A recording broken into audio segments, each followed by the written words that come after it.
High everyone, welcome to my new vlog. কক্সবাজারের planning all of a sudden হয়, তো আমরা এদিক থেকে সবাই বের হয়ে যাচ্ছিলাম।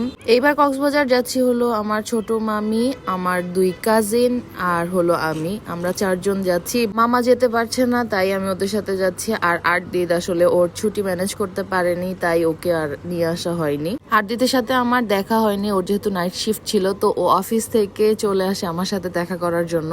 আমরা এবার কক্সে যাচ্ছি হলো ট্রেন দিয়ে। এটা আমাদের সবার একদম ফার্স্ট এক্সপিরিয়েন্স কক্সের ট্রেনে। কমলাপুর থেকে ট্রেন ছেড়েছিল 6:15-তে, তো আমরা উঠতে উঠতে 7:10 আগে উঠেছি। তো এর মধ্যে আমরা ব্রেকফাস্ট নিয়ে নিয়েছিলাম। এই ব্রেকফাস্টের দাম ছিল 120 টাকা। তো 120 টাকা আমরা একটা স্যান্ডউইচ, জেলি ব্রেড আর একটা সস পেয়েছি। জেলি ব্রেডটা তো একদমই খাওয়ার যোগ্য ছিল না, অনেক ড্রাই ছিল ব্রেডটা, বাট স্যান্ডউইচটা একটু ভালো ছিল। দেন ওখান থেকে একটা কফি নিয়ে নেই, 30 টাকা করে ছিল পার কাপ কফি। ট্রেনের জার্নিটা আমার কাছে খুব একটা ভালো লাগেনি অনেস্টলি যদি বলতে যাই, কারণ কি আমার মনে হয়েছে যে অনেক টাইম ধরে বসে থাকতে হয়। আর আমরা সিট না পাওয়ার কারণে শোভন চেয়ারে মামা আমাদের রিজার্ভেশন করে। আমাদের সিটগুলো ট্রেনের দরজার পাশাপাশি হওয়াতে দেখা গিয়েছে যে মানুষ অনেক আসা যাওয়া করেছে এবং আমরা আসলে অনেক ডিস্টার্ব ফিল করেছি। ট্রেন টোটাল থেমেছে হলো চট্টগ্রাম স্টেশনে 20 মিনিট আর রামুতে 10 মিনিট। এরপরে আমরা কক্সবাজার পৌঁছাতে 3:05 বা 10 বেজেছিল।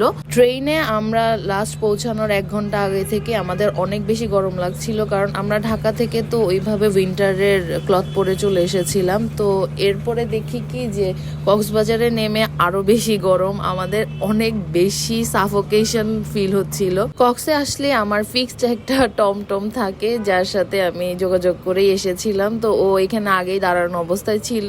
একবারে আমরা চলে এসেছি আমাদের হোটেলে। আমরা এবার উঠেছি হলো লেগুনা বিচ হোটেল অ্যান্ড রিসর্টে। বুক করেছিলাম হলো সুপার ডিলাক্স রুম ওদের। তো এটা হলো রুমের ফার্স্ট যেই কর্নারটা, এখানে 2টা সিঙ্গেল বেড, এখানে এক পাশে আর এখানে এক পাশে। ওইখানে আবার ড্রেসিং এরিয়া ছিল।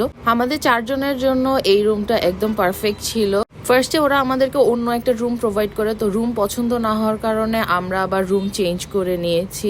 এটা হলো এদের ওয়াশরুমটা। নর্মালি অন্যান্য হোটেলে যা প্রোভাইড করে এগুলো তো তা প্রোভাইড করেছিল। তো এই রুমে ছিল একটা টিভি, ফ্রিজ, এইখানের ডেকোরেশনটাও বেশ সুন্দর ছিল। এটা আবার ডাবল বেড ছিল। আমাদের এই রুমটায় একটা হিল ভিউ আমরা পেয়েছি। বারান্দাটা বেশ সুন্দর ছিল, অনেক উপরে হওয়ার কারণে সামনে অনেক খোলামেলা ছিল।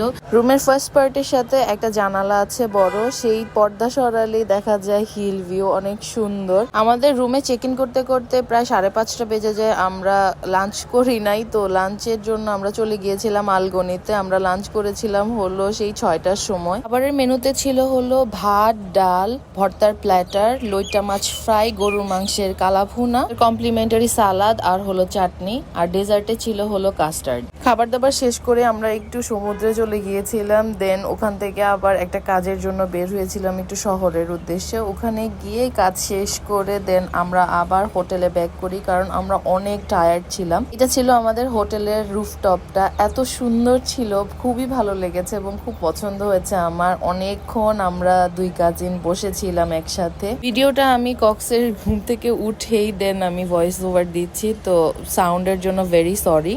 তো ভিডিওটা যদি ভালো লেগে থাকে, do like, comment and share, follow my page, subscribe to my YouTube channel. তো আজকের মতো এখানেই বিদায় নিয়ে নিচ্ছি। See you guys in the next video, by.